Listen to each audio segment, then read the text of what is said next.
Hi and welcome to another episode of the Getting Things Done podcast from Vital Learning. I am Morten and I am here as always with my good friend and colleague Lars Henriksen. Привет, Lars. Привет, Morten. Good to be here as always, and it's always good to be with our listeners and viewers out there. We always start off with a quick reminder of the purpose of the podcast, which is to help you learn GTD or become even better GTDers. We hope that today's episode supports you in that. If you are new to GTD, we always recommend you go back and find the audio versions of episodes 1 through 6 to get an introduction to the basics of GTD, the 5 steps. Today's episode number is number 115, and today's episode title will sound familiar. I have too much to do too. Exactly. And this time it is me. And we will have a deep dive in when I had too much to do earlier this summer. And but we wanted to touch upon the summer camp as well. So why don't we start there, Lars? Is that a good idea? Absolutely, yeah. Because we did summer camp. Yeah, exactly. Yeah. And, so it's worth maybe noting that we are recording this about 8 days after the summer camp. So this is released after summer, but we're recording it then. So we are still high from the summer camp this year, which was again in Denmark, June 15 to 16. You've heard us say this many times in the podcast, so you probably already knew that. But it was a lot of fun. 60 people from 13 countries. I think we counted this year from the, America, South, North, Hong Kong, and nearby. Europe, so much fun, nicest people, so many happy, smiling faces. It was a lot of fun. I had a moment when we started the summer camp when you asked people. I think it was you, wasn't it, who asked people to get up, or was that Jens? Yes. I don't remember. It was you. Okay. So you got the 2020 summer camp people to get up, and then 2021, 22, 23, and then that when that happened, that was so cool. That was you could smell the enthusiasm for this camp, and I felt it physically. This is going to be the best ever. And it was. Yeah, it really was. It's so nice to see how many people come back, and you recognize the faces, and it really is becoming a fantastic community event. It really is. Yeah, and the feeling of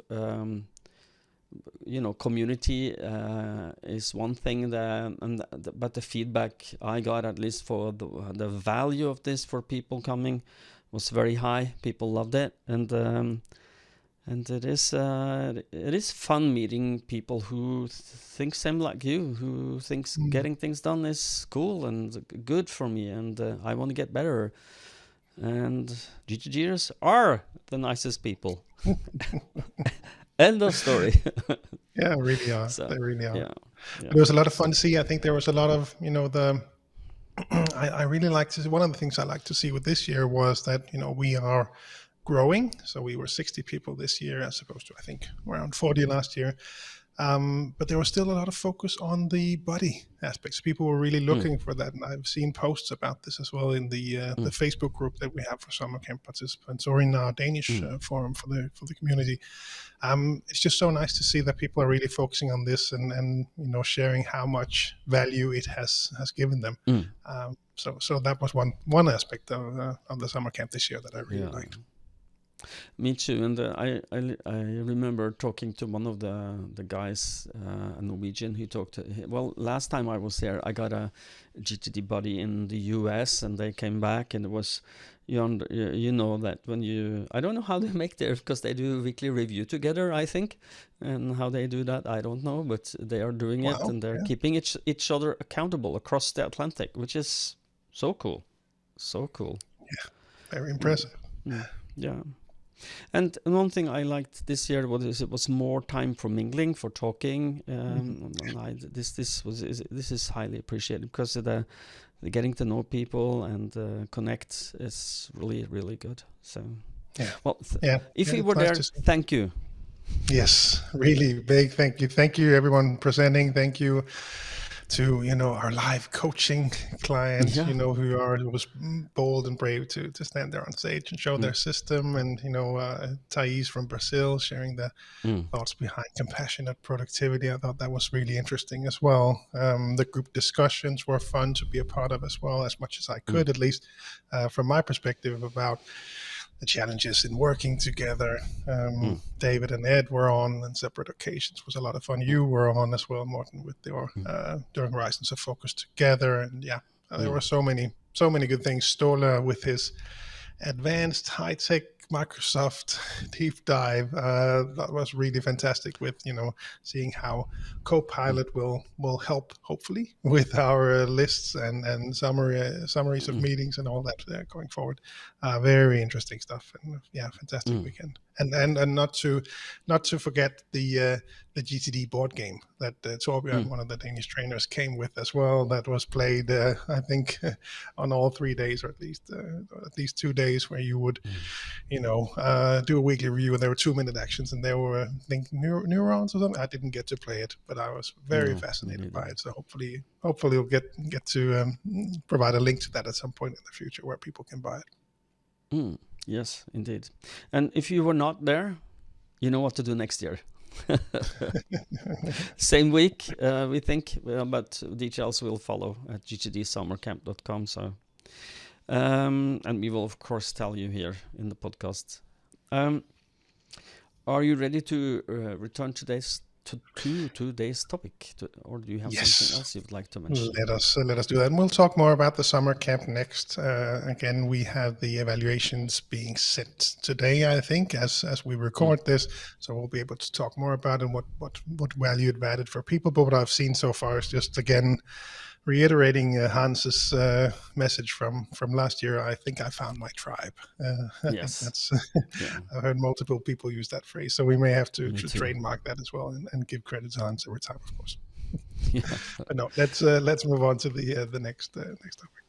Yeah. Well, this is the two alludes to that there's someone before me who had too much to do, and that was you, Lars. That Maybe is true. we could start. Maybe we could start just briefly. What happened with you? Having How's too it going much to now? do? Is it going better? Yeah. It Yeah, has is really it? been. It is going better now, but that is because we are approaching summer. It is to some extent my ability to be able to block out and decide how to use my calendar. But it is also because there's just not that much going on in July. That just, the nature of our business. So there won't be, people aren't doing seminars because they're on vacations or summer breaks.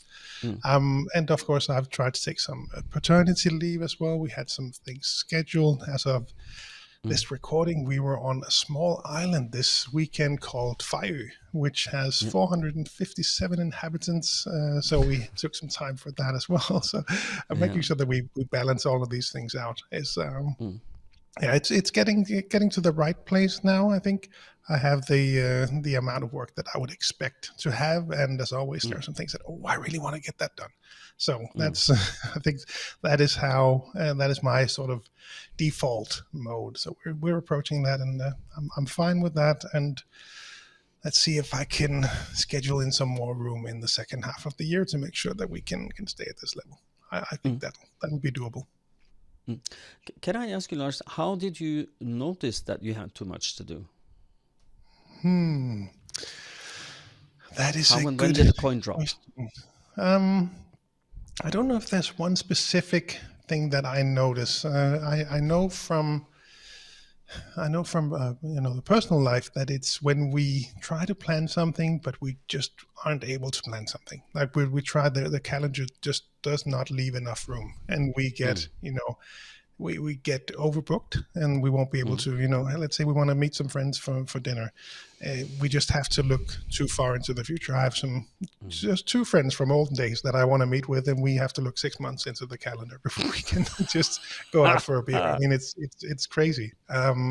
So that is one indicator, and I think there's Danish spontaneity for you. Yeah. So that's one. And there are several. I think it's just when there are too many things on my should do pretty soon list. I think that's also an indicator. Is there one for you? Well, it is. Yeah, what I have when I will just do a recap first, and then we can dive into, because I'm thinking that there is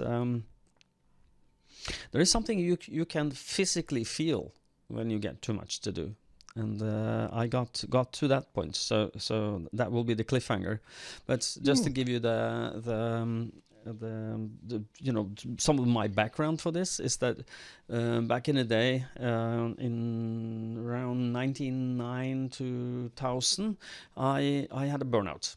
And that was before I met GTD. The book was released 2001, so sorry, David, you were a little late to the game, at least for me. I know that I would not get this, and I have proof because I avoided a burnout again now, because I had getting things done. And I just want to go back to that time, just to give you, to the listeners, we actually do have a podcast episode about this somewhere in our catalog, so go back and look for burnout, and you can find my story in more detail. But just a broad overview is that I changed too many things at the same time, and I had too much external stress. So I moved 3 or 4 times in a very short time. I got divorced in the same moment as we had at work. There was some big sharks trying to eat us. They tried at least to eat our lunch. It was very stressful at work, and you feel the feeling of not being able to meet people's and yourself, your expectations and others' expectations. And that led to I didn't have the emotional intelligence, internal intelligence emotionally, to understand that the emotions I had was stress, and when the stress was there too long, it became a sickness. It became something that I couldn't, I wouldn't call it control, but it is something that you experience. So the heightened level of, when I talk about it now, I can feel it. I can bring it back by my imaginations. These emotions and these negative stressors manifest themselves in your body. And that's why I'm asking you, do you have any, symptoms that you can feel? And I know that when I did this back in the day, symptoms was that I had problem breathing, because I was breathing just in top of my lungs, because you can't take this, and sometimes you go, you must take this deep breath for, to refill your lungs with oxygen. And the being alert all the time, feeling that you are, it is a fight or flight response. So do I run now? Is the feeling, and I got that this spring, because that we've had, across the board, the whole world, or most of the world has a recession in the economy, and so do we. So when we get some business, you do whatever you can to make that business happen. And I had 3 seminars in 4 weeks, and parallel with a lot of coaching at the same time that I was healing from my broken wrist. And we were going to travel. I went to 8 different planes in the same month, and I was going to go on 2 other to go to Denmark to be at the partner meeting in Copenhagen. And as you know, I cancelled my physical appearance there. I was there virtually instead, just to spare myself. And what I understood at some point is that I had the same symptoms, the same stressors starting to weigh on me. And I would like to just address the people out there who feel maybe I am one of those who have these stressors in me. Know that it is physically possible to feel them. And the first maybe be the problem with breathing. It's like you suddenly go You must take extra air.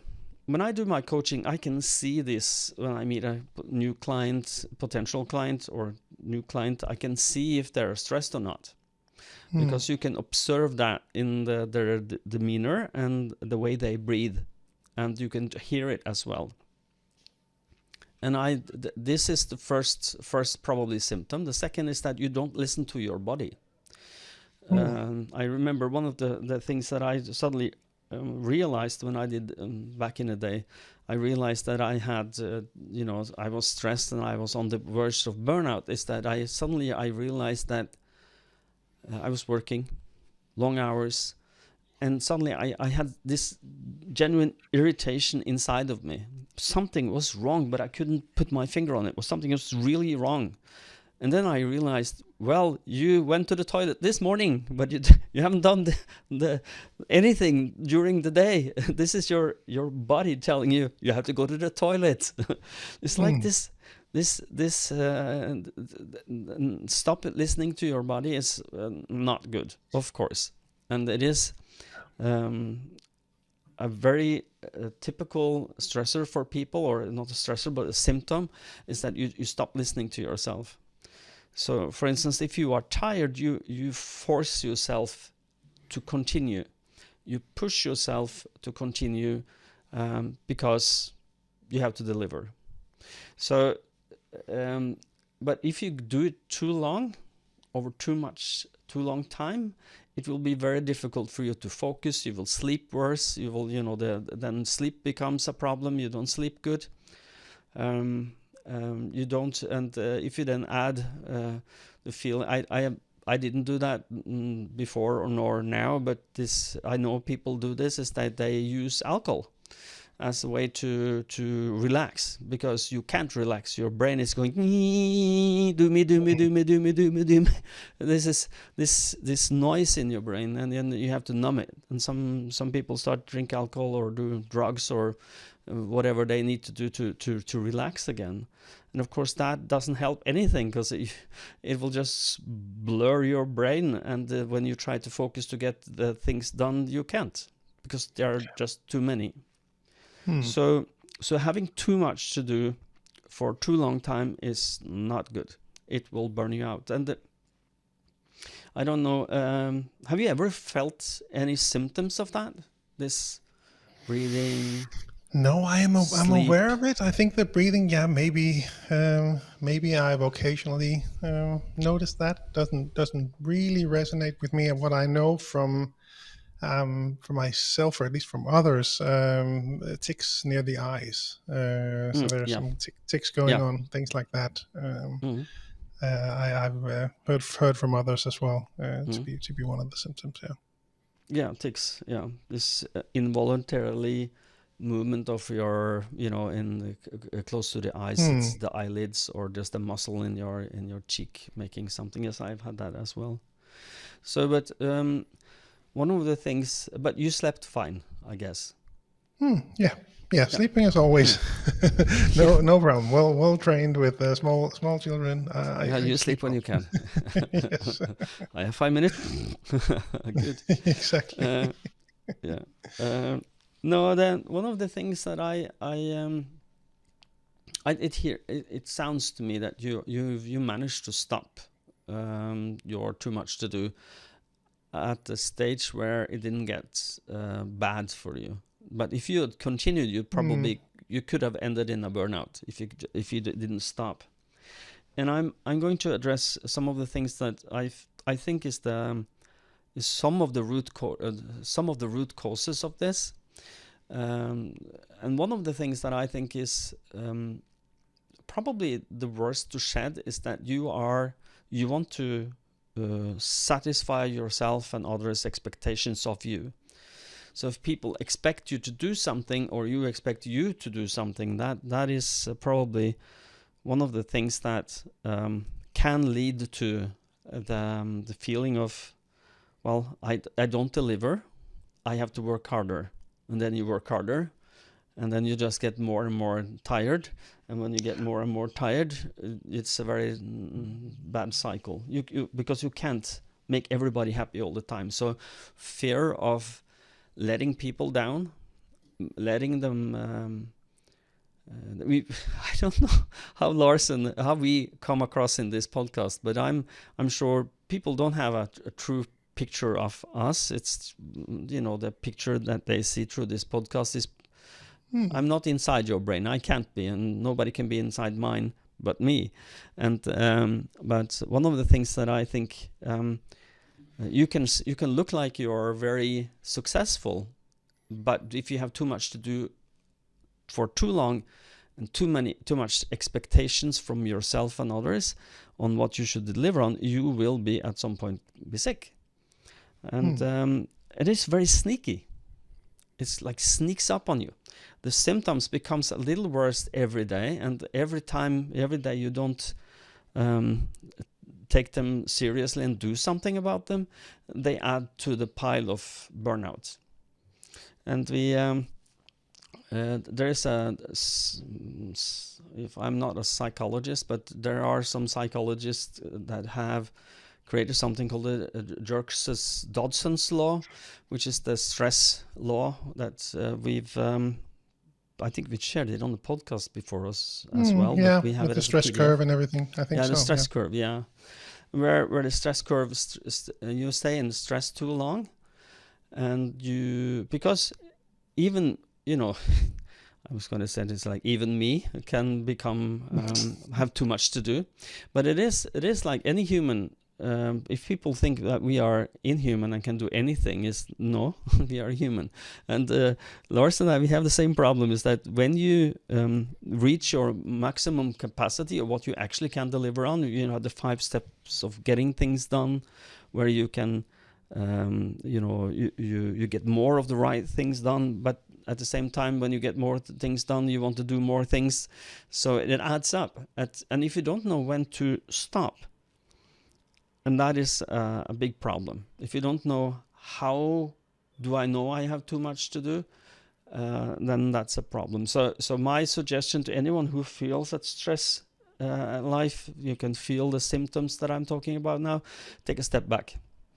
I will tell you what I did. Back in the day, first time when I did this in 2000, I got a sick leave for way too long time. It becomes very chronicle, and I got so sick that I couldn't get out of bed for a long time. And when I get out of bed, it was so painful to go outside to meet people, was really difficult. And don't go there. I recommend you stay away from that. Don't go there. And it is really, really negative. If you get really burned out, I don't have any enemies in life, but that I know of at least. But if I had one, I would not recommend that to this person at all. I wouldn't. I don't. It is really, really not a good place to be. But to get out of it, it has to do with, well, I use my horizons of focus, where it says that I take care of me. That's the first, top line. I take care of me, making sure that I am healthy, I sleep well, I exercise as much as I think I shall, and I protect myself. But when I understood that, you're not doing that now, that is the first instigator of doing something about it. So making sure that you have written down that you are the most important person in your life. You should, because you are. If you do that, you understand that nobody is helped by the fact that you get burned out or that you're burning yourself out. Nobody. Not you, not the people around you, not your boss, not your company. If you get sick, that's really bad for all parties involved.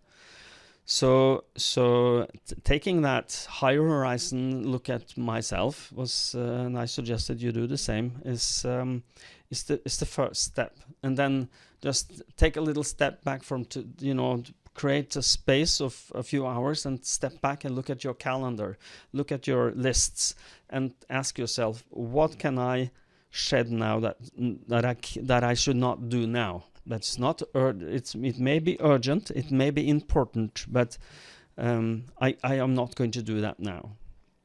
So for me, it was the first step was to realize this, and second step was to inform you, Lars, and the other partners in the group that I am now on the verge of going back to something I don't want to go back to. I have to take this seriously. I can't come to Denmark. I'm sorry. And just realizing that and telling you that helps. Tell the people around you, I am on the verge of burning out now. I feel I have some symptoms I have to take seriously. That is step number one. And the second idea would be to then just look at everything that can go. Just take it out and create some extra space for you.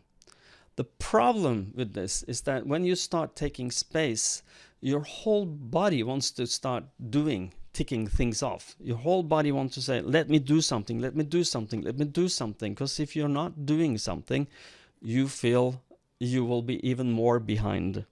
I don't know if that makes sense to you. Absolutely. Yeah. So the more behind you get, the more behind you get. But the idea is then when you and even if it is little on your lists and you don't have a lot on your calendar, still your whole body wants to continue doing. And then the idea is that you really have to just force yourself to do things that is not ticking off something on your lists or doing something. Just rest. Just don't do anything. Read a book. Try look. Binge watch a Netflix series or something. Just take time for you and take time to take a step back. So I can really recognize that also with, in my mind, I see that as momentum, and it's really difficult to change that. That is also why, even though, let's say my calendar up until 2 weeks ago was very busy, it certainly takes some time to actually getting used to the new pace, and perhaps there's tiredness involved, or perhaps there'll be other physical signs. It's also why I, whenever possible, try to have a longer summer break, because I really do find that there's a difference. So in Denmark, I know we are very lucky to have, a lot of people have 3 consecutive weeks of vacation at the summertime. And for me, it seems to be the case that after from weeks, at the end of the 2 weeks, that third week is just different somehow. There's just more, you're sort of, the momentum is down to vacation level. At least that's, I don't know if that will be the same for every year, but at least that's what I've seen in previous years, that there seems to be something that happens when we, for me at least, takes 2 weeks off, and then there's some more calm, and it's just a different type of break. So whoever can do that, I hope you're able to, because I do think that matters. It does. And then just to make sure that you are not letting things bleed in. If you're really taking a vacation, then really take a vacation. Some of the things that I've seen that I've done before is that I don't take real vacation. I just take partial vacation. I'm actually easing into my vacation as we record this, and I'm going to go off. I'm going to have a VIP list of some clients that I would like to receive email from. The rest I will not. I will go off campus. You will not find me unless you know my phone number and call me or send me an SMS or being by my VIP list on email. Just to make sure that my resting time is really resting time. And I will do physical things. I will not stop working, but I will not work with office work. I will not do anything company-wise. I will... we have a place that we are trying to fix up, a vacation place, and we're going to continue doing that. I'm going to build a new terrace, or part of a new terrace this summer, and I will continue painting, and that is going to be a little therapeutic to me. I don't know. Do you do something, Lars, when you do vacation, or you have small children? Yes, absolutely. That's very much doing something. No, so that's a good thing so we have 3 boys, one being 4 months after this recording, the others are 6 and 8. So the 6 and 8, 6 and 9 soon, are very, they always play together, so they're frequently able to do their own thing. So we can certainly join their games, whatever they're doing, but oftentimes I will have time to do some work around the garden, and that is really how we relax. That's how we enjoy relaxing. I know some friends who will be able to go to Egypt and sit by the pool for a week and just read books and go for a swim, and that is. I can do that for short amounts of time. we have to go do something. It's just it does not resonate well with me. It just doesn't trigger me. I don't enjoy it that much. I will sit there for an hour reading a book, and then we have to go diving to see if we can see a turtle or something. that is what we'll go to Cyprus later this year. Give me stimulation. Yeah. It's so from that perspective, it's good to have young boys. Yeah. Well, I have. I can sit still and read a book for some time, but I can't do it for a day. That's not possible, because I also need. It is something we both work with our brains, and the brain and fingers is what we use the most. And I think that when you are not using your brain and fingers, then you can use your body to do something, see something, do something, experience something, create something, fix something, the physical, which is good. Yeah, love doing that. Yeah, me too. So I'm thinking that I've ended my what I wanted to talk about. I just want to briefly recap with myself. Did I forget something? I don't think so. One of the things that I think is important for you, if you feel the symptoms, do take them seriously. If you feel, this, it's like a humming in your body. It's like you can't turn it off. But it gets less if you relax, and if you get stressed, it will be continue and will be at a high pitch, and it's like electricity in the body. That's at least one of my symptoms. So if you feel you are there, do something, please. Yeah.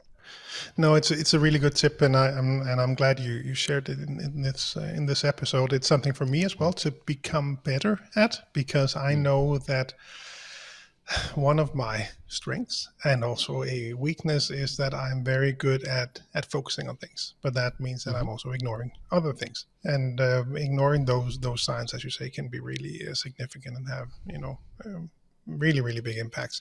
And that is something for me to train myself in as well, to become better at noticing, because I will be, amazingly blind to some very obvious things for other people. And those signs might be some. So maybe I did experience some of them and didn't notice. I don't know, but I'll be sure to keep an eye out for them in the future as well. Yeah. Well, ignoring your body and ignoring the emotions that you have is very typical. And, but I'm happy that you seem to find a balance, or at least a way to bounce back, and found a strategy, because I think that's what I lacked before. But now I do have that, and combined with the horizons of focus thinking that, I know I'm the most important person in my life. I have to be, because if I want to help others, I have to help me first. Which means that when I do something that's not good to me, I have to stop and think, are you going to continue doing that? No, maybe not. A good idea is to stop. And, at least that's what I think. So you've been warned in this episode. Do take these symptoms seriously. And there are some online tests. I think I have one that is that you can test if you are on the verge of burnout. You can if you listen to this in a podcast player, then you go and check on YouTube. You will find it in the show notes. If you found that link, we will paste that link into the show notes so that you can take that test. Yeah. And if you were looking for the burnout episode, that's episode number 49. Okay, burnout episode 49. So I hope that this episode has found you well and that you are now, getting ready for an hectic autumn, and that make sure that you take care of you. So. Yeah. And One last thing to Lars, note from my end yeah, before we wrap up. So as you just mentioned test, and I was just one thing that has been on my mind lately was this new product that we are introducing from Core Strengths called yeah, SDI 2.0. So that is so cool. yeah, it is very cool. It is. I've been, showing it to so many people. So it's very briefly, and I hope I'm describing this correctly. A test to describe how you improve the relationships that you have with others, describing yourself, knowing your strengths, knowing your overdone strengths, not weaknesses, knowing how what are your motives, how you react in conflict. I've learned so much about myself with this, and I've shown it. It's not 2 hours ago in the last trainer meeting that we had that I showed. Okay, so if I'm going into a meeting with Morten, how do I communicate with Morten when things are going well? If things are not going well, it's very cool. We'll have to deep dive into that at some other point. Yeah. But the thing that go ahead. No, I was going to say that one of the things that I really like is that after you finished that, taking that SDI to, you can compare yourself with colleagues and friends if they have given them permission. So, and we are doing that in the Nordic region for all the trainers, and I've looked at some of the people I really know well, like Espen, you, Jukka, and Morten, and just compared people with me, and or at least my thinking on how you are as a person, it resonates because I know you fairly well, and I think, yeah, this is Lars.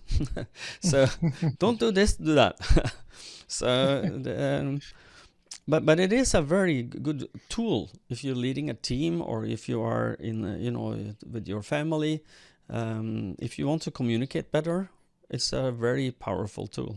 So sorry, I cut you. Yeah. Now, the what I wanted to highlight was, well, first of all, what motivates me. I am motivated by developing.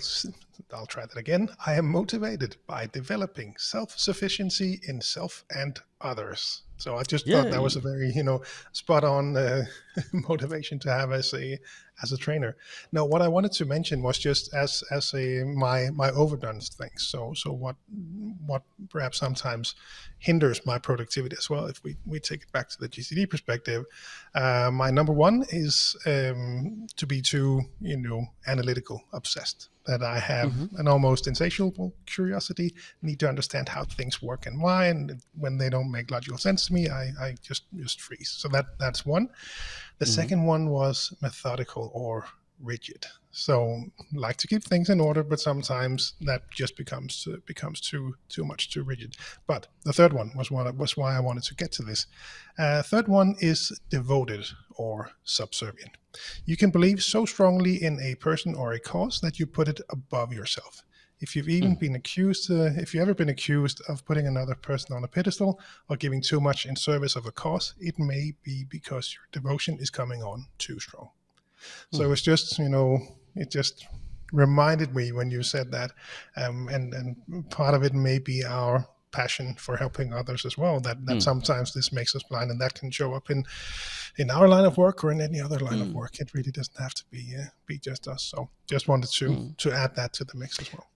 Yeah, and it could lead you then to the burnout path if you want to make the connection. So so passionate about helping others that we then forget to burn help out ourselves. Yes, that's what we should not do. Yes. Well, I hope that you the listener and viewer understands that Lars and I, we are human beings with a lot of flaws, but we love what we teach, and we would like to give it to you. A lot of flaws. That was a high number. No, I'm kidding. Yeah, well, we do. We have a lot of flaws. Yeah, we are humans. All humans are flawed, and but we are here creating this podcast to help others.